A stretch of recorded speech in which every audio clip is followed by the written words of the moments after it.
coordinator and interpretive specialist with Rivers of Steel, which is, you might have heard of us. It is both a National Heritage Area and a National Heritage Corporation. So we are a nonprofit that operates and stewards national historic landmarks like the Carrie blast furnaces in Rankin. And I want to talk to you today about the Carrie blast furnaces in Rankin, but less about the blast furnaces themselves, which this is a perfect time of year. And if you haven't ventured down to Rankin and come on a tour of the Carrie furnaces, this is a beautiful time of year to do that. And I would encourage you to do so.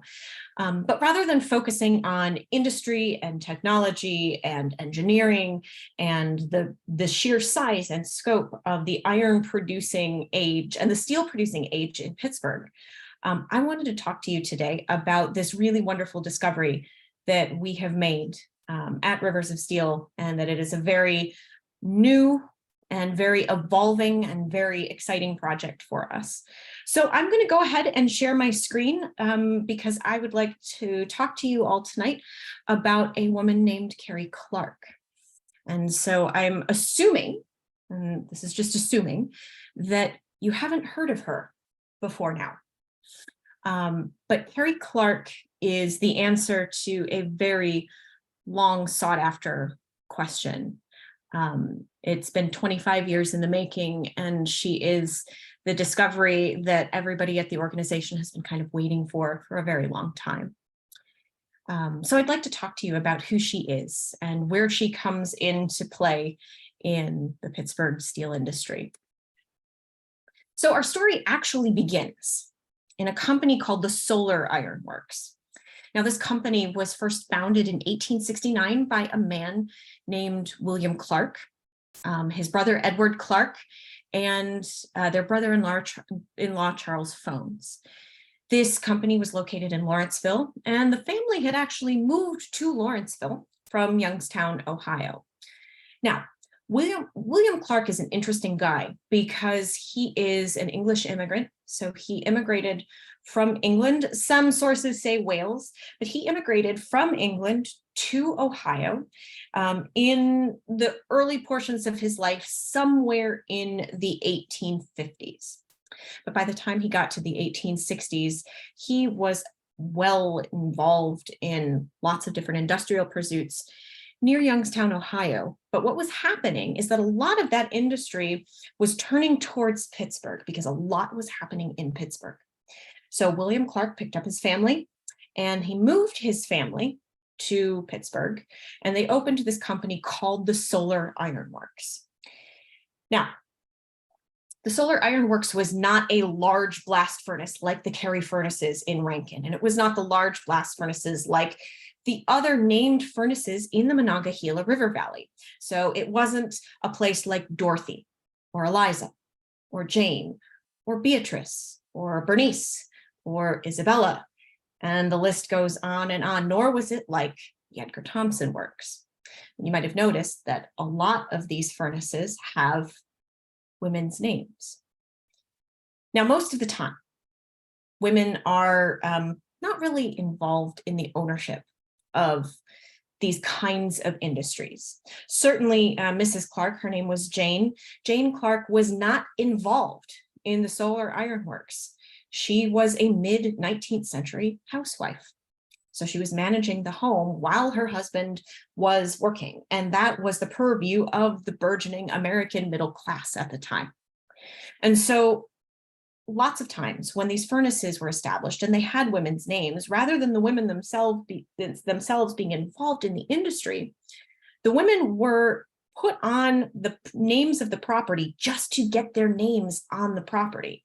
And so oftentimes you would find that women were either the wives or the daughters of the factory owners. Now, put a pin in that, because Carrie is not the wife or the daughter of the factory owner.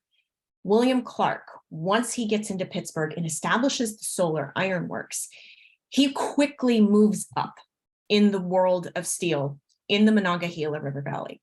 For a time, he was the president and the general manager of the Bessemer Steel Company, which later goes on to become the Carnegie Steel Company at Homestead. And then when his brother-in-law, or when his brother died in 1872, his nephews come into play. They take over some of the management of the solar ironworks, but then they decide that they want something bigger.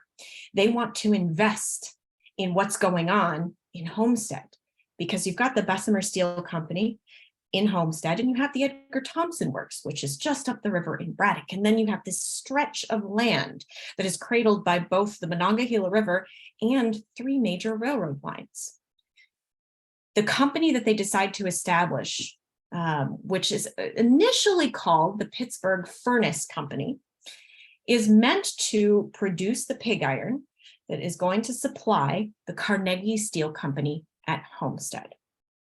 So that's what they want to do, but they're really not equipped in the running of a very large organization or a very large company like their uncle is.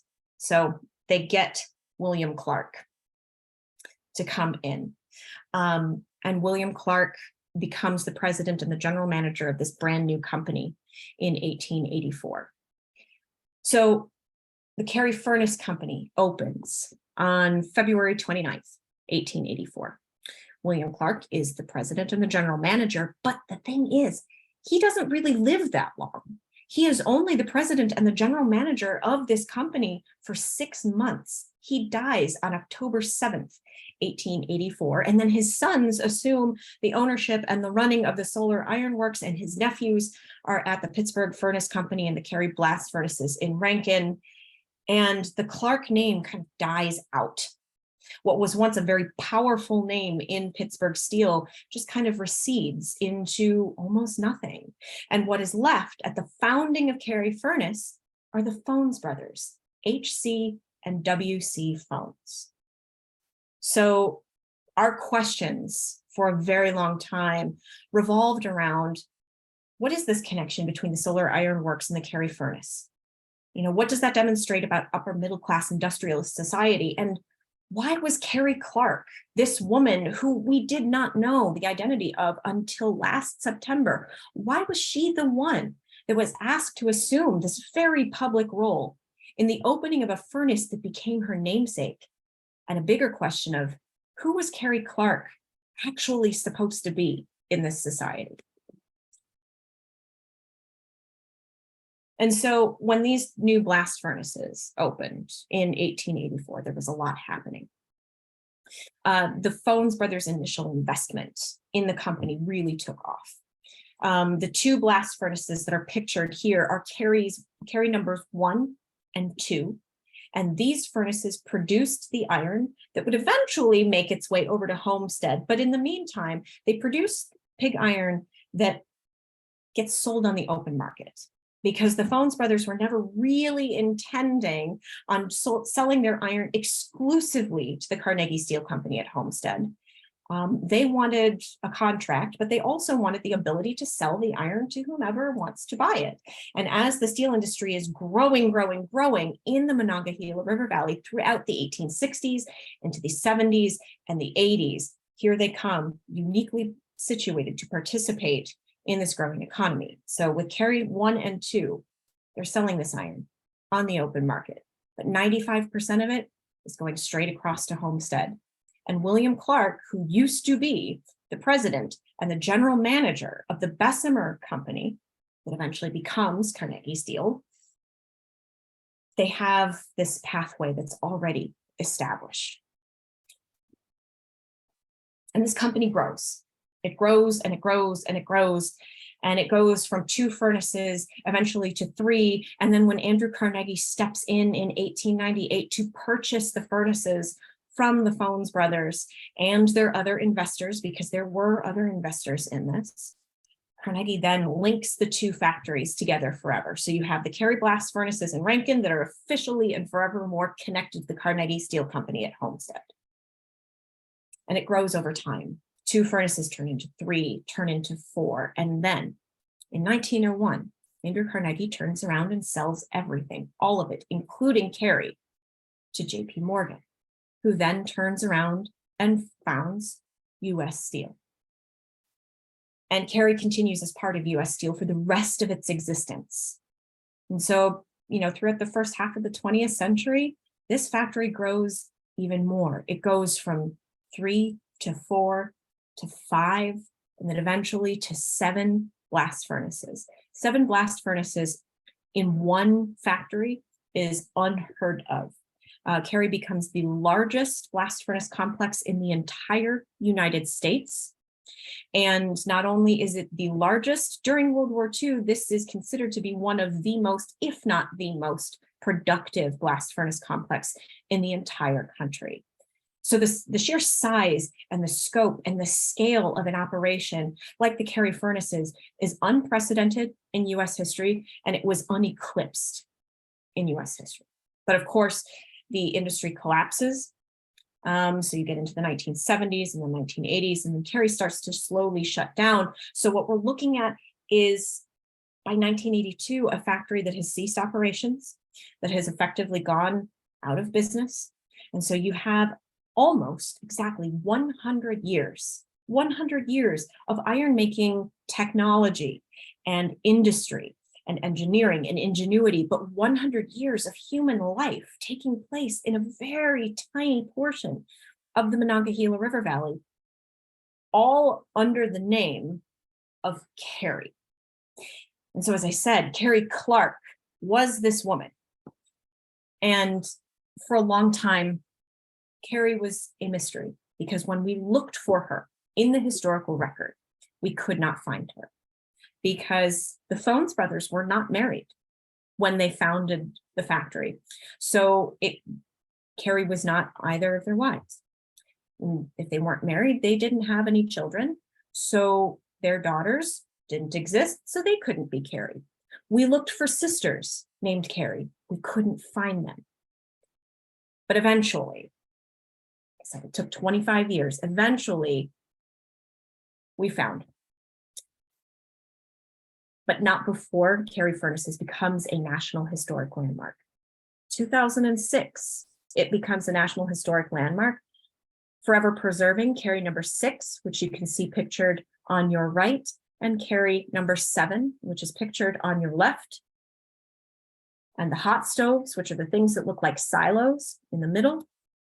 And that big concrete structure at the bottom of the screen, and that big grassy area that's at the forefront. All of this is now a National Historic Landmark, which means the National Park Service has a vested interest in the preservation and maintenance of this as a monument to a very specific and very important part of US history. And it still has the name of somebody that we didn't know very much about. And so in September, I get a very interesting email from my boss, Ron Barrett. I think maybe some of you know him, or you may have heard of him. He is the Director of Historic Resources and Facilities at Rivers of Steel. He is a bit of a polymath, and he is one of the best historians I have ever met. His ability to dig down into very specific research questions is really unmatched. And one day in September, we get an email, the whole interpretive staff at Rivers of Steel, and it just says, bam, here's our Carrie.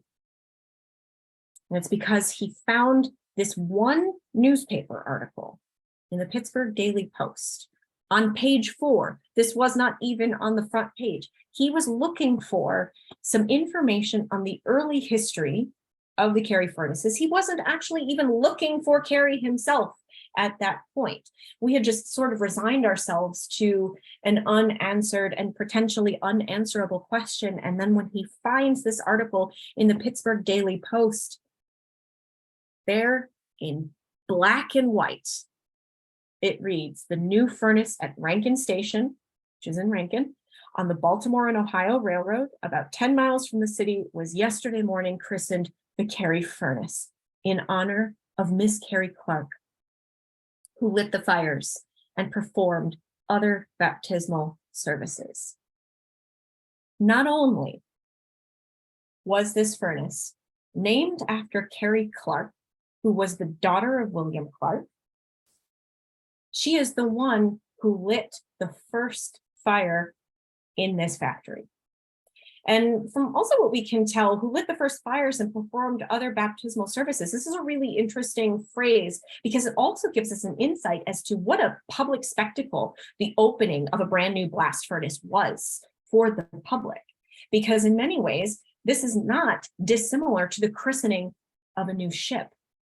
You know, you swing the glass bottle, you break the bottle, you christen the ship slides down into the water. This is something that's actually very, very similar to that, because the public was invited to this. There were not only were there reporters there, but from what we can tell, the public was invited to watch. And Carrie Clark assumed an extremely public role in the opening of what was a brand new venture, but a venture that was designed to be an enormous boost to this industry that was already on the rapid rise. But more importantly, this is the first time that we saw in print who Carrie actually was. It's a 25-year-old question at this point.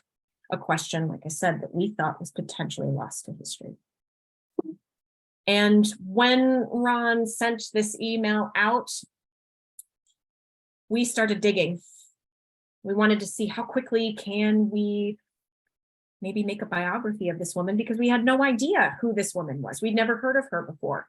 So first thing you hit, like any good piece of research, is if you're looking for a person in the United States from the 19th century, one of the first places you go is the US Census. And that's where we went. Page from the 1870 census shows the entire Clark family, the very last entry of that page. So on your left-hand side, you will see that page. And if you look very closely, you'll see the Clark family that's listed. Interestingly enough, you've got William Clark. His occupation is listed as iron manufacturing. Then you have his wife, Jane Clark. Her occupation is keeping house, which was considered a job. And then the children follow in order of their age: Edward, Frank, William, Carrie, Sherman, Charles, and Aggie. We do have the 1880 census as well that shows the same lineup minus Edward, who we're not quite sure where he went at this point. He's either left home or he is dead at this point. But either way, he's no longer listed as living at the house. Here is a really tantalizing clue. In the 1880 census, Carrie is listed as part of the family, but she's listed as being at college. In 1880, you have the daughter of a wealthy Pittsburgh industrialist who is being sent to college. Put a pin in that. That's really interesting. Of course, there's another child who's not listed. His name is Thomas. The other part that's not listed in the 1870s census data is their address in Lawrenceville, but the 1880 census data gives us an address. The family has moved to a house on the northwest corner of Shady and Dallas Avenue. Now, if you have ever been to that section of town, Shady and Dallas Avenue is awfully close to where Clayton is. And that part of Point Breeze and that chunk of streets in the East End, that was an extremely fashionable neighborhood for wealthy people in Pittsburgh by the end of the 19th century. The houses they were building up there were enormous. There was a lot of space around those houses, so they came with very large lawns, very large parks. The name of the game was to get away from the encroaching industry, so get away from the rivers, so get away from a place like Lawrenceville. If you could move to that fashionable East End, you know you have made it. So what's going on with Carrie? She's listed as being at college. Here's where we went next. We started to try to find her formal education, and we found it at Vassar. Carrie Clark was sent to Vassar to receive not only a formal education, but an extremely high quality, extremely radical, and also very conspicuously equal education to what men were receiving at Yale. Because remember, Yale is Yale is the kind of the male school to Vassar. So Vassar is set up as the sister school, which was part of a very popular movement in the late 19th century to establish women's colleges that provided an equal education to what the men were receiving at Ivy Leagues, because they didn't want to admit women to Ivy Leagues. They didn't want them there with the men. So they set up colleges for women to provide equal education. So it's not unusual for, let's say, professors at Yale to go over to Vassar and teach for a semester or two. So Carrie was sent to this place, to Vassar, which is in New York. So she was sent far, far away from home, which in the latter portions of the 19th century is something that is, you know, relatively unusual. But first she was sent to Vassar Preparatory Academy, which was sort of a kind of a ramp school or a lead up school to Vassar College itself. She attended Vassar College from 1879 to 1880. She didn't graduate though. She would have graduated in 1884. So her course of study, despite the fact that she did not graduate, we know that she took classes in multiple languages, likely Latin, French, probably some Greek, probably some German as well, but definitely Latin, definitely French, and probably some Greek and German. It also included courses in literature, in geography, history, mathematics, and basic accounting. She probably also would have had basic science classes as well. Carrie comes back to Pittsburgh in 1880, maybe 1881. And at this point, she takes on some sort of public role in support of William Clark's business interests, including the opening of Carrie. That is unusual. For late 19th century wealthy families, particularly wealthy white families, especially industrialists like the Clark family, who they had moved from, solidly middle class, way up to the upper echelons of society. She was being trained for a very specific role. She should have been trained for roles to take on in Pittsburgh society itself, running households, being part of the wealthy elite. But the fact that she had this public, high quality education from a college that wasn't a seminary, and that wasn't a women's school that was designed to only teach women how to be housewives, that part is very unusual.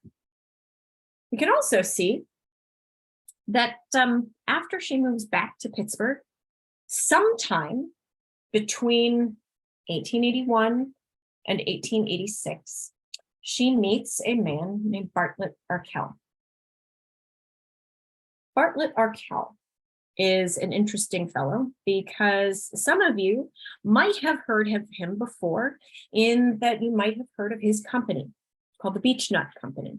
The Arkell family was very well established in New York, kind of southeastern New York at the time. They were from a town named Canajoharie. Bartlett Arkell's father was a state senator. He was friends with President Benjamin Harrison at one point. He was sort of in the running to become the transportation secretary for a bit. That didn't happen, but that was happening. And so the Arkell sons were extremely eligible. They were extremely wealthy. And so this marriage that happens November 30th, 1886, between Carrie Clark and Bartlett Arkell, it's listed in the Pittsburgh newspapers because we follow that trail. We follow that paper trail. So we have followed her from the first time she shows up, when we found her in 1884. So we start following her. We kind of figure out, okay, here's the stop in Vassar. And then we come back to the newspapers and we find that a marriage license has been issued. And then the Morning Journal Courier, which is a newspaper out of New Haven, interestingly, Bartlett Arkell is a graduate of Yale University. So that makes sense. These two pieces that show up in a newspaper in 1886 are the only pieces of public record that we have of Carrie Clark and Bartlett Arkell's wedding. We know that they married somewhere in Pittsburgh because that's where the marriage license was issued. But it shows us that there's a really interesting gap in the record here. And that while we have the notification of the Arkell-Clark marriage, there is no coverage of this marriage in the society pages, which there should have been. By the latter portions of the 19th century, lavish wedding announcements, like huge write-ups in the society pages in major newspapers all over the country, were extremely popular. It was a way for the have-nots to peek into the homes of the haves, and it was a way for people to be nosy. It operates in much the same way that contemporary gossip journalism operates now. But there is a gap. There is no coverage of this wedding. It should have been in the society pages, but it's not. That's an interesting gap. We also see we've got their marriage license on a docket. So we know their entry is number 4377 at the bottom right hand of the page that you can see pictured there. The information printed in the newspaper would have come from this particular source. So this is all they have to draw from. We know that a Reverend J.P.E. Kimber performed the marriage ceremony, but we have no information about him. I also want you to note there is no signature of consent given, that Carrie Clark did not obtain any sort of male consent for permission to get married. She didn't have to, mostly because her father was dead. So his signature, which would have been on this page, is absent because he's dead by 1884. So there is another gap in that record. Bartlett Arkell on this page, another little tidbit, he's the only non-local person that is listed here. This is something of a very advantageous social match. This is something that both families would have advocated very heavily for. This was also a match that would have been considered something of a starter for both people. Bartlett Arkell needed a wealthy, well-to-do, well-connected, socially affable, outgoing wife to help him with his own business interests. And he brought the Arkell name, which was well respected, to hers as well. This would have been something great. And there's that gap. But then we know that they had one son named William Clark Arkell, almost exactly 9 months after their wedding. Their wedding was held on November 30th, 1886, and on September 30th, 1887, their son, William Clark Arkell, is born. The timing, for me as a historian, is a little suspect, and is potentially one answer or one reason why there wouldn't have been an enormous society to do in the newspapers, because that exact 9-month gap potentially tells us a little bit of something about their relationship. But this marriage doesn't last very long. By 1888,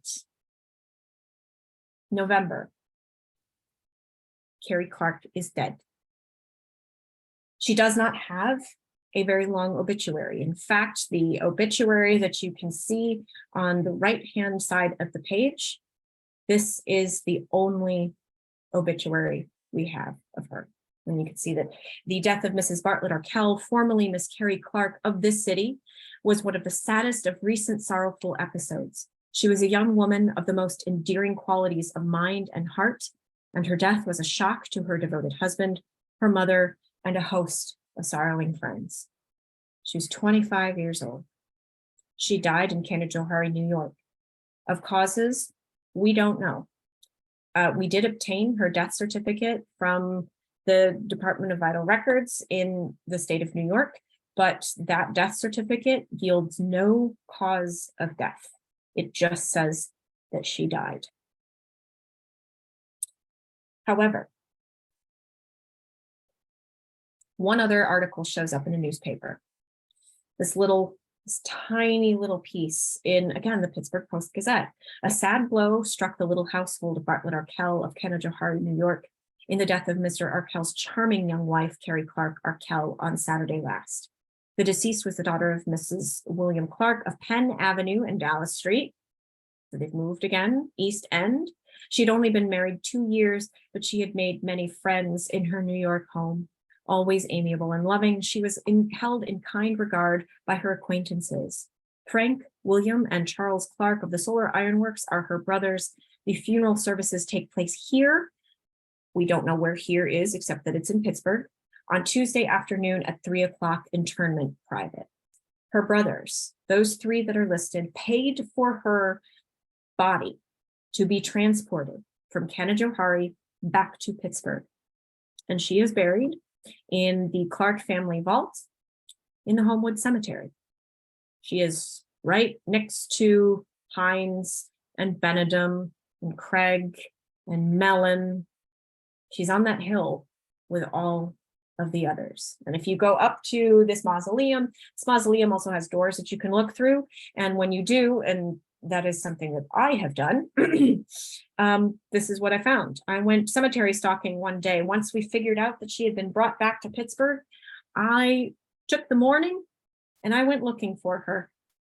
And I walked up to the mausoleum and I looked in and I looked off to the left, trying to read all of the names. And then I looked, and right there on the left-hand side, the second or the third mausoleum grave from the top, or the first from the bottom on the left, I saw the sign, I saw the inscription, Caroline Clark, wife of Bartlett Arkell, born March 19th, 1863, died November 17th, 1888. There she is. She was here. She has been here this entire time. And we want to know about this young woman's life, because 25 years old, that is quite a legacy to leave behind. For somebody who lived only 25 years, she has a national historic landmark that bears her name, because she took on an extremely public role in opening up that furnace. She was the public face of the Carrie Furnace because it bore her name. She was the one who put her likeness, who put her stamp on it, and we knew nothing about her. And we still don't know very much about her other than those details that I provided for you. We know a little bit to contextualize about 19th century women's higher education. We know that 19th century women really had 2 routes to higher education. You could go to a limited co-ed institution, something like Oberlin, or you could go to a women's college like Bryn Mawr. You could go to a women's college that were modeled on seminaries, where you would live and study in one building, where you'd be kept almost in cloisters and protected, or you could go to this new kind of institution, that sister school system that was created by the Ivy Leagues. And we know that by 1880, 46% of colleges and universities in the United States admitted women. That's almost half, but it's the beginning of a burgeoning movement in women's higher education. And we know that women's colleges like Vassar were more attractive to these upwardly mobile white middle-class families and families with established generational wealth. Because remember, the Clarks did not come from generational wealth. They made wealth by investing. Vassar had an interesting public reputation. And the fact that the Clark family chose to send Carrie there, I think, is very interesting. It was an institution that had a lot of detractors, that had a lot of people who really didn't want women being sent there because they thought it was too radical. In 1873, the New York Times published an article that was decrying the course of study at Vassar, and it said that one can fancy what sort of young ladies would come forth from a 4 years university course when they had struggled with day by day and often surpassed the best minds among the young men of the country. They certainly would not be the ideals which the world had formed till now of the most refined womanhood. And then later in 1893, another 20 years after, the Los Angeles Times published this entire op-ed that really functioned more like an expose, that it was called College Girls and Marriage, Something Wrong with Higher Education as Half Become Old Maids. And they specifically targeted Vassar. Students like Carrie Clark were educated for the advancement of domestic endeavors, for raising children, for managing the house. People like her were educated to become wives that ran the domestic sphere. They were going to be in charge of that. They weren't really meant to take on such public roles, which Carrie Clark, we know, took a very public role. So even then, she's stepping out. And after her death, who was she supposed to be? A 25-year-old with one son, leaves behind an infant, leaves behind a young husband, leaves behind an entire family. She was meant to be somebody. Who was she going to be? You have options of who she could have been. Bartlett Arkell went on in his life to marry 2 more times. One woman, her name was Louisiana Grigsby Arkell. She managed a large household staff, including the finances for that household, which that's complicated accounting for the 19th century. She was also an art collector because she was expected to be a patron of the arts. And with her husband's money, she went out and bought a lot of European paintings. She cultivated collections and she amassed those collections, put them in her home, and invited people to come view all of this art. She had huge dinner parties. She had salons. From what we know of this woman, she was a social butterfly. She is exactly who Carrie Clark was supposed to be. She was somebody who created and cultivated the family's public image. She cultivated the family's prestige. She was in charge of gaining access to ever more elite social and political circles. That is who Carrie Clark was supposed to be. All of this, however, is being done under the guise of domesticity, but it is still, this is the path she was going to take. And she didn't. She could have taken another path. She could have taken a path like this woman, who is Jane Grace Swisshelm. She is from Pittsburgh. She is a social activist throughout most of the 19th century. She was a journalist, an educator, an abolitionist, a women's rights advocate. She left Pittsburgh. After a while, she established newspapers. She was most famous for establishing a newspaper in Pittsburgh called the Pittsburgh Saturday Visitor. She advocated for all of these really radical, really progressive social movements at the time. And she owned parts of the land that eventually became Carrie Furnace. This is another potential of a life that somebody like Carrie Clark was going to have.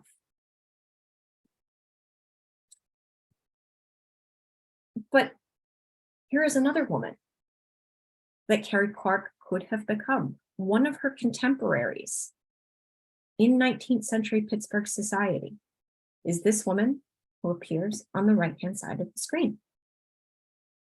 That's Adelaide Frick. Adelaide Frick was born in 1865. She is Carrie's age. She marries a wealthy, up-and-coming Henry Clay Frick. She manages the household finances, which throughout the latter decades of the 19th century grow exponentially. She oversees the cultivation of a private home that serves as a parlor and salon for some of Pittsburgh's most elite members of society. But it's not even just Pittsburgh's most elite members of society. When people come to Pittsburgh from elsewhere, they visit the Fricks, and Adelaide is the person who welcomes them in. She is the one who maintains a seating chart at dinner. She is the one who makes purchases. She is the one who raises the Frick children. She is the one who manages the private part of the Frick empire. This woman is who Carrie Clark could have become if she had survived.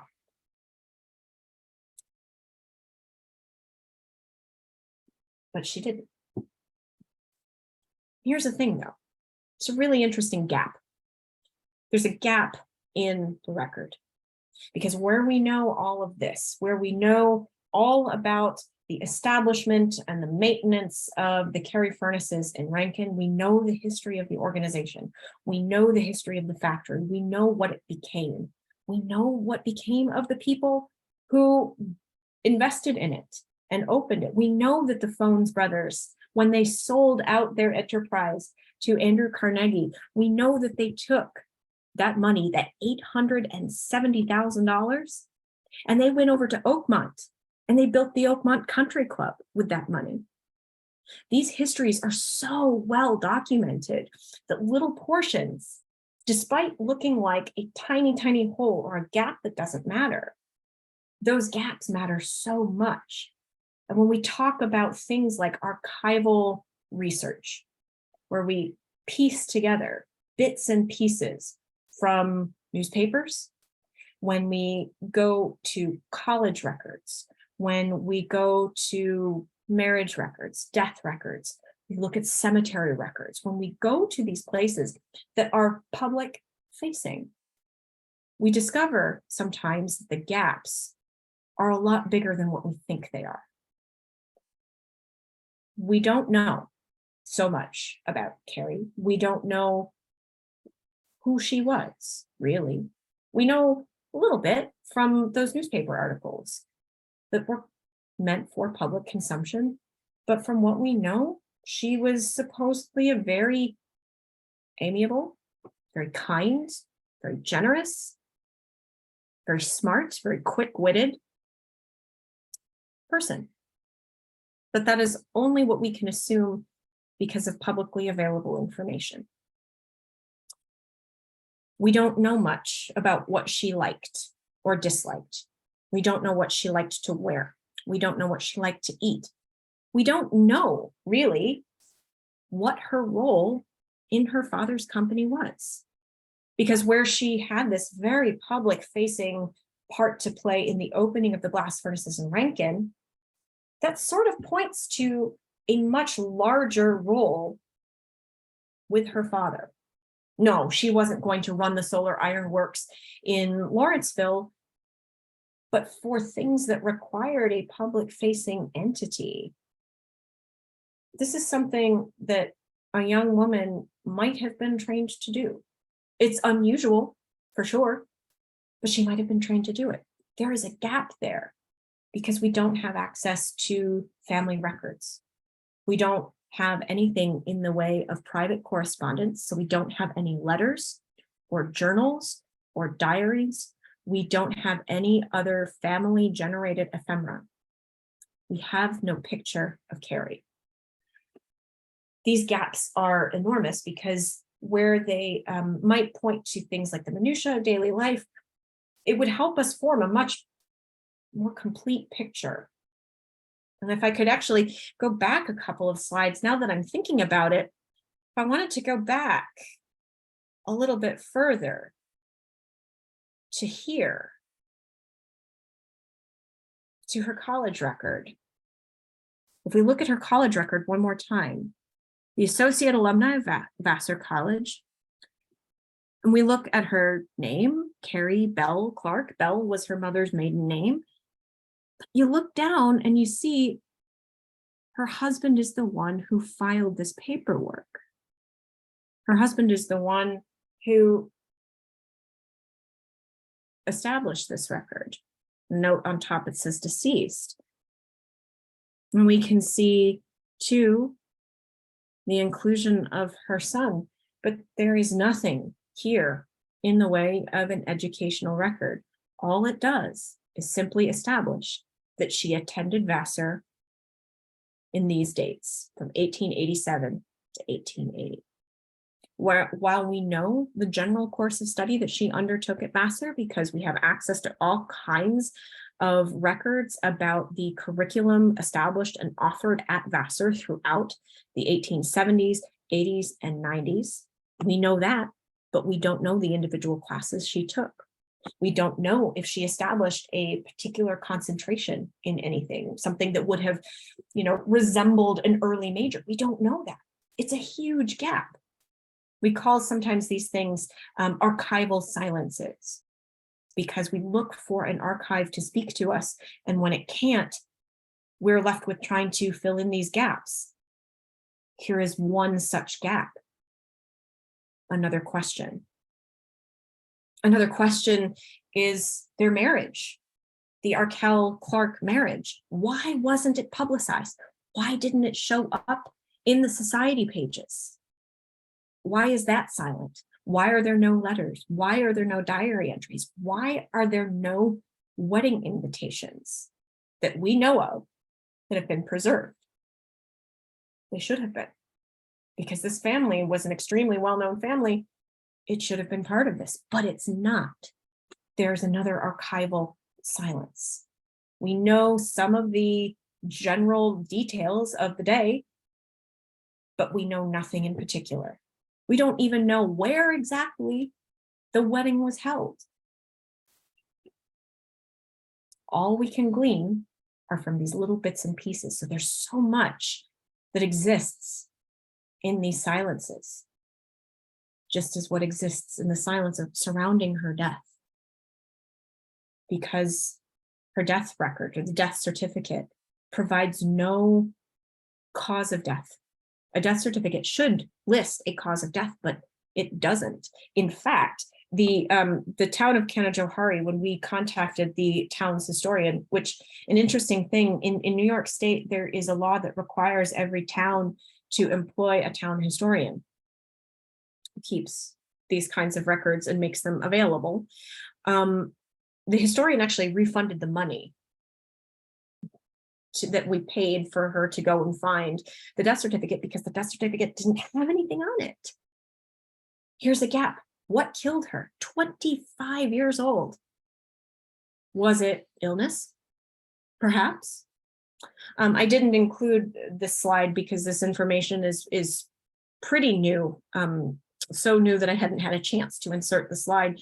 We found in a newspaper, again, public, something that was meant for public consumption, not even private correspondence, but a tiny snippet in a newspaper out of New York stating that the Arkell family was on their way to Indiana to meet with Benjamin Harrison when the family was forced to turn back and postpone that visit because of a sudden and serious illness in the family. That newspaper article came out 5 days before Carrie died. Something happened to her. We don't know what. There are no medical records that exist that would explain it.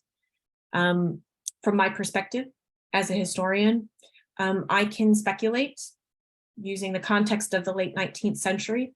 A wealthy white woman like Carrie Clark should have had access to the best medicine money could buy.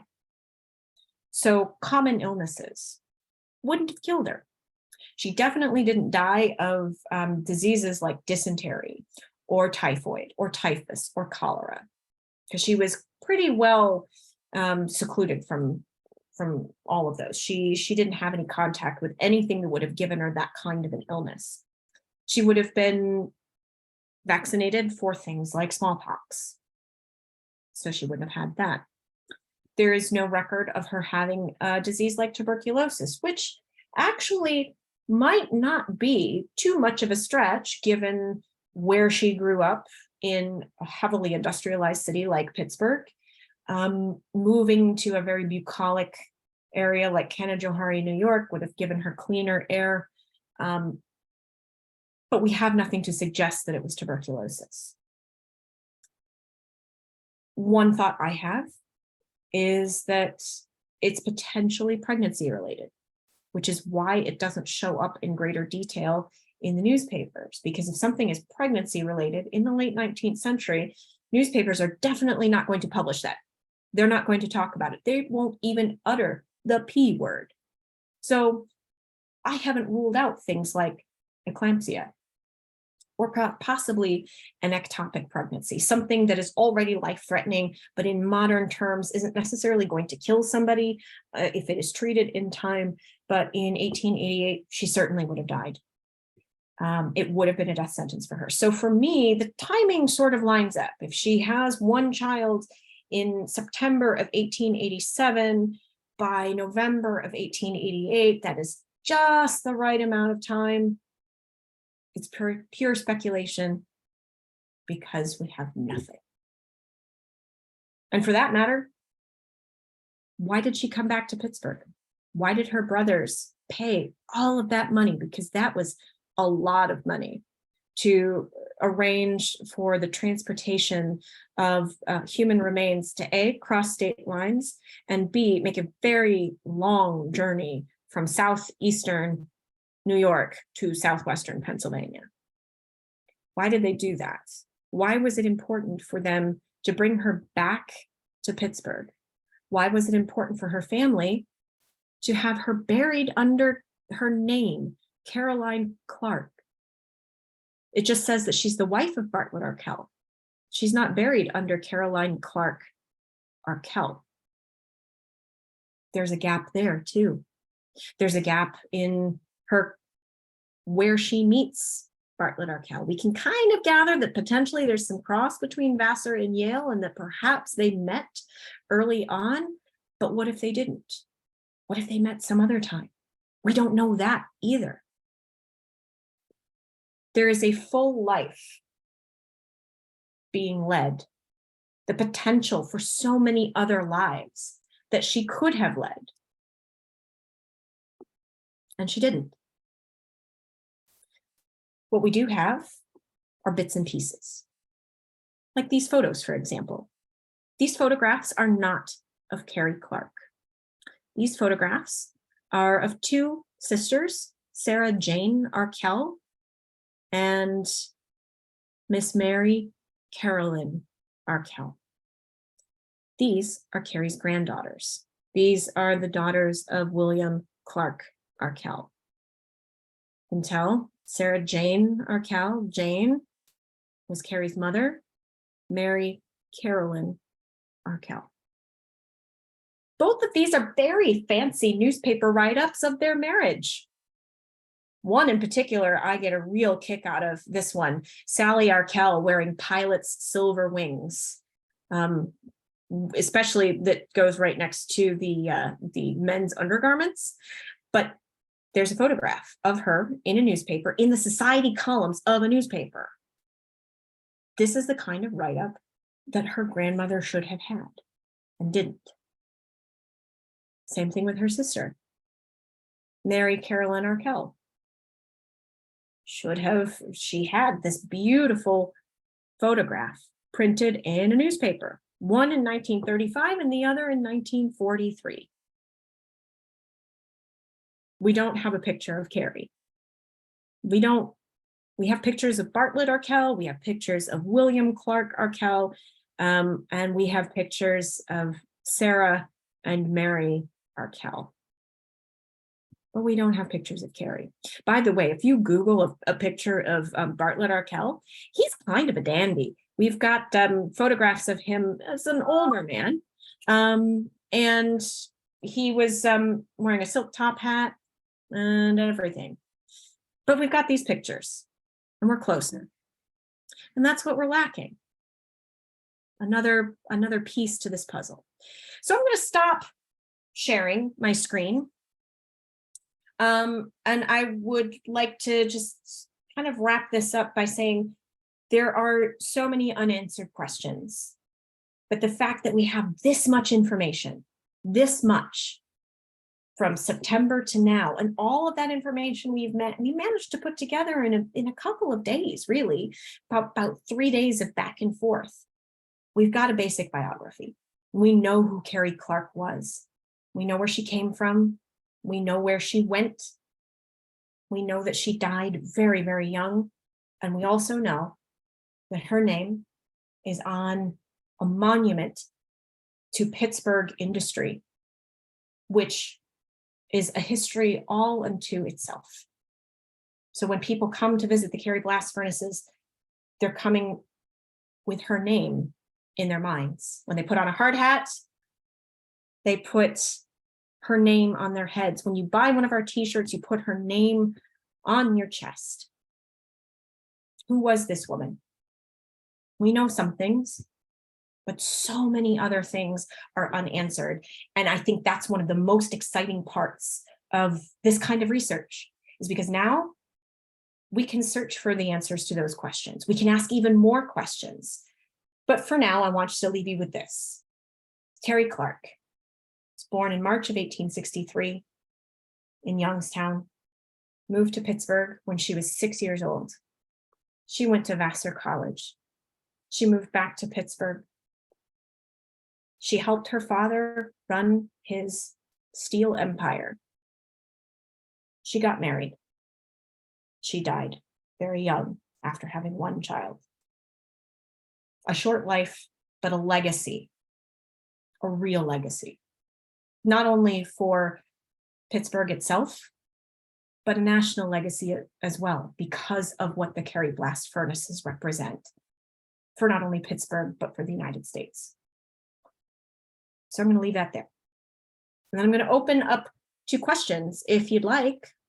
I see a couple in the chat. So the Phones brothers, HC and WC Phones are the original investors in the Oakmont Country Club. So HC and WC Phones were William Clark's maternal nephews. So Carrie Clark was their first cousin. So Phones brothers were the original investors in the Carrie Furnace company. William Clark just kind of ran it for them because they didn't know what they were doing. They took the money after they sold it and they went over to Oakmont. And how quickly did Arkell remarry after Carrie passed away? It was within a year. It took, I believe it was almost 12 months exactly, which is not unusual. Not unusual at all. It was very common in the 19th century for men to remarry after their wives died very quickly, especially because he had an infant son. He would not have been expected to care for this infant son at all. His options were marry somebody and get that woman to be the mother to this now what would be considered an orphaned child, or give the child to his parents to raise. And his parents were quite elderly at the time, so that really wasn't an option either. We do know, however, that William Clark Arkell really never came back to Pittsburgh. Kind of his connection to his biological mother was just cut off. He was very much an Arkell. Is there anything else you'd like to talk about? I mean, I've tried to leave enough little bits and pieces on the table. Did you get a birth record from Youngstown for her? Because the name on the grave was Caroline, and the name in everything we've seen is Carrie. Yep, that is another missing piece. No birth certificate. No birth record. No, nothing that we have been able to find thus far. Strange they would put a different name on the grave. Maybe it was more sophisticated to be Caroline than Carrie. That probably was the name on a birth record. Her name was probably Caroline, and that it was immediately shortened to Carrie, and that's just what she went by. But yeah, it is really interesting, isn't it, that on the grave is Caroline, but nowhere else. Else. It's always Carrie. Mm-hmm. Yeah. I also noticed that the second wife that you mentioned, it did say that her father was in the Confederacy. That was interesting. The North and South were marrying, and that wasn't too long after the war. No, it was it's actually not that unusual for rich families to do that, especially old, very well-established Southern families who were looking to try to recover something of their lost fortunes. Marrying their daughters off to who would have been considered a Yankee was one of the ways that they would recover money that they felt that had been taken. Some whitewashing arrangement. Very much so. But it was also a way to get especially daughters, because for one thing, her name was Louisiana, which that's quite a name, but she was definitely a member of the Daughters of the Confederacy. So she was absolutely part of the the establishment of the lost cause mythology. She was very, very invested in that. And coming out of the South to marry a New York businessman who essentially would have been seen as a carpetbagger had he ventured southward. That was one way that she could save face, but it was another way to get out of the South and to get some money back. Thank you. Yeah, that's a great question. And I specialize in women in the Civil War anyway. So that was a truncated answer. I could be talking about that stuff all day. Oh, that's a really good question. Has any research for birth certificate and relatives been tried through the Church of Latter-day Saints online website? They have a very extensive library of family research. Yes. And everything that we know so far is just reiterated in those records. They are spotty at best. We don't have things like an immigration record for William Clark. We don't know very much about his wife, who we do know that her name was Jane Bell Clark. We don't know very much about her. The Church of Latter-day Saints has not been able to produce or find those records for us. We also have not been able to find birth certificates or birth registrations for any of the other children yet. I suspect that they are somewhere in Youngstown. And I suspect that part of this archival adventure is going to be a field trip. Just as we think that there is likely a photograph of Carrie somewhere in some library and some archive. And we know that there is an enormous Arkell family collection in Canajoharie. They have an art museum, the Arkell Museum of Art. And when we approached them with this information, they had absolutely no idea what we were talking about. And we had to explain to them pretty much everything about Pittsburgh. And they had no idea that Bartlett Arkell had been married prior to his second wife, who he also buried. He was married 3 times, actually he buried all 3 wives.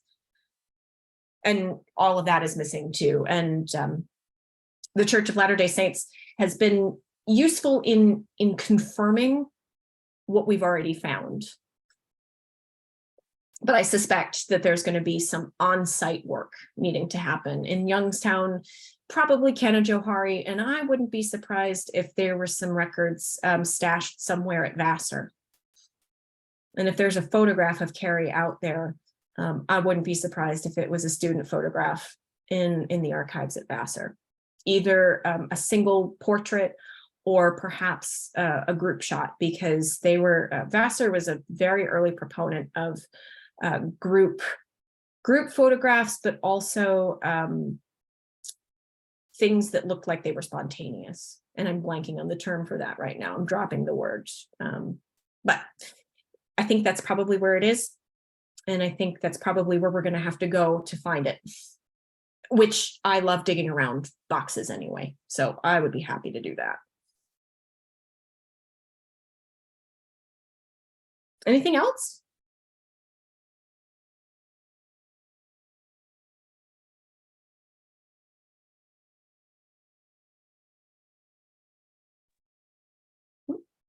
Okay, well, if we don't have any more questions. Oh, are you going? Oh. Well, I have, if you go to riversofsteel.com, number one, come to Carrie for a visit if you haven't been to see us yet. Come down and actually see this place, because when you come to see this place and you walk around the grounds of the site and you see just the sheer size of it, and try to kind of put that piece together with its name, it's this really jarring experience, because it's like, why is that? Like, how do you take something this big, this mammoth in size, and try to give it the name of a, at the time she was 21. And so go to riversofsteel.com, get a ticket, come to Carrie, and then poke around our blogs. I have been trying to write a series on Carrie Clark for a little while now. There is a written kind of somewhat of a version of what I just talked about that's been broken up into parts. You get a brief kind of a biography of Carrie Clark that came out around the time that we discovered her identity. And then I decided that I wanted to kind of extend out the series to give us some context around some of these details, particularly the detail of her college education, because that is so unusual, her marriage and the lack of information, the lack of publicly available information around that marriage, because that is unusual, despite the fact that the marriage itself was expected. It was not a surprise at all. So I have an article on that. And then I'm going to have another bit to add to the series about death in the 19th century, because 19th century people had some very strange beliefs and customs surrounding death and dying and memorialization of the dead, that I really want to write about that too, because it's very unusual for a 25-year-old to just suddenly die at this point in time. But yet there are some circumstances that wouldn't make it unusual at all. But trying to piece together some of the more unusual aspects of it, the lack of public information surrounding her death, the very tiny snippets in newspapers in lieu of a longer obituary, and the fact that the body was transported back to Pittsburgh for burial and that she was buried under the Clark name. All of those things are unusual as well. And I'd like to try to give some context around that. So stay tuned for some writing about death and dying in the 19th century and how weird they were about it, because they were weird about it. Well, they used to collect hair and make great pictures and frame the things. And oh, yeah. Yeah, I have a friend who has a collection of hair jewelry from the 19th century. She has all kinds of, they made bracelets, they made necklaces, they would frame it. She has a whole collection of post-mortem hair locks. And she also has a collection of post-mortem photography too, which that's a thing that they did. And I also have a sneaking suspicion that there was probably some post-mortem photography taken of Carrie Clark at some point, because it would have been the fashionable thing to do. And it would have been the acceptable thing to do for a family of that stature to have a photograph taken of her post-mortem, probably not propped up, probably not sitting or in a weird pose like they tended to do, but probably laid out somewhere. I wouldn't be surprised if a photograph like that turned up too. But also I want a space to write about all of those very weird things that are fascinating. Those rituals are fascinating, especially because we're so far away from doing those things now. yeah. Well, thank you. It was interesting. Oh, you're very welcome. It's been my pleasure. All right. Yes. Thank you so much. And thank you everyone for joining us. If you happen to think of questions after the fact that we didn't get to or anything, you can always send those along to me and I can get them answered for you or send along.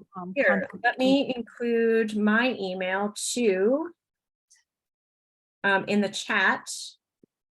If you would like to get in touch with me at any point for any sort of question I can answer for you, please don't hesitate to reach out. I'd love to chat about any of those things. Yes, I will send the link to the recording tomorrow along with the email address, contact info, all that good stuff. So that way, if you missed anything, you want to go back and listen or send it along to someone who couldn't make it, you will have that recording. But I think that's all of our questions for tonight. We are right after 7:30, so perfect. I hope everyone has. I know I would like to stay here all night, but trying to land this thing is like landing a very large plane. So, well, thank you so much, and thank you everyone for coming. I hope you have a great night. It's been a pleasure. Thank you all so much. This is great. Thank you. Thank you.